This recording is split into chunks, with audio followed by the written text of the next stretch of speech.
প্রচার প্রচারণা তৃতীয় দিনে জমজমাট রাজধানী ঢাকা। প্রচারণা চালাচ্ছে বিএনপি সমমনা দল, 10 দলীয় জোট সহ অন্যান্য দল এবং স্বতন্ত্র প্রার্থীরা। ভয়ভীতি দেখিয়ে নির্বাচনী প্রচারণায় বাধা দেয়া হচ্ছে বলে অভিযোগ করেছেন এনসিপির আহ্বায়ক নাহিদ ইসলামের। আর নিজ নির্বাচনী এলাকার গ্যাস, রাস্তাঘাট, পানি নিষ্কাশন ব্যবস্থা সহ চলমান সকল সমস্যা সমাধানের প্রতিশ্রুতি দিচ্ছেন প্রার্থীরা। নির্বাচনী প্রচারণার তৃতীয় দিন। প্রচারের শুরুর দিন থেকেই বিএনপি ও সমমনা দল এবং জামায়াত নেতৃত্বাধীন 10 দলীয় জোটের প্রার্থীদের অবস্থান মুখোমুখি করছেন পাল্টাপাল্টি অভিযোগও। ঢাকা 8 আসনে 10 দলীয় জোটের প্রার্থী নাসির উদ্দিন পাটোয়ারি বলেন, উসমান হাদির ইনসাফের রাজত্ব কায়েম করতে সমাজ থেকে চাঁদাবাজ, সন্ত্রাস, দুর্নীতির বিরুদ্ধে তার অবস্থান স্পষ্ট। শহীদ উসমান হাদি ভাইয়ের যে ইনসাফের রাজত্ব, ইনশাল্লাহ আমরা সকাল থেকে সন্ধ্যা পর্যন্ত কাজ করে আগামী 12 তারিখে জনগণের রায় নিয়ে ইনসাফের রাজত্ব কায়েম করবে ইনশাআল্লাহ ঢাকা 8-এ। ঢাকা 11 আসনে নির্বাচনী প্রচারণায় নেমে এনসিপির আহ্বায়ক নাহিদ ইসলাম অভিযোগ করেন, একটি দল গুন্ডাতন্ত্র কায়েম করে ভয় দেখিয়ে প্রচারণায় বাধা দিচ্ছে। 5ই আগস্টের পরে নতুন করে কেউ যদি গুন্ডাতন্ত্র কায়েম করতে চায়, এটা জনগণ বিচার করবে। আমাদের কর্মী রয়েছে, তাদের তালিকা করছে, তাদেরকে তুলে নিয়ে যাওয়া হবে ইলেকশনের আগে, তাদের নামে মামলা দেওয়া হবে বা নির্বাচনের পরে তাদেরকে দেখে নেবে, এই ধরনের হুমকি কিন্তু দেওয়া হচ্ছে অলরেডি।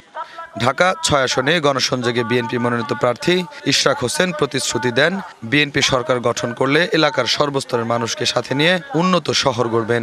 আমি আপনাদেরকে কথা দিচ্ছি, আমি যদি আপনাদের ভোটে নির্বাচিত হয়ে সংসদ সদস্য হয়ে ইনশাআল্লাহ আমাদের এই যে সমস্যাগুলো রয়েছে অগ্রাধিকার ভিত্তিতে এগুলো সমাধান করার জন্য আমার জায়গা থেকে আমি জোরালো পদক্ষেপ নেব।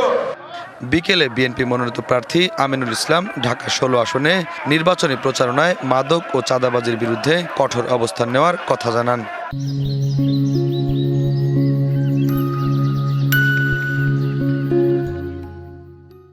আমরা কোনো চাঁদাবাজ, আমরা সন্ত্রাসী কার্যক্রমের সাথে যারা জড়িত রয়েছে, মাদকের বিষয়ে জিরো টলারেন্স নীতি গ্রহণ করে আমরা মাদক মুক্ত সমাজ গড়ব, চাঁদাবাজ মুক্ত সমাজ গড়ব।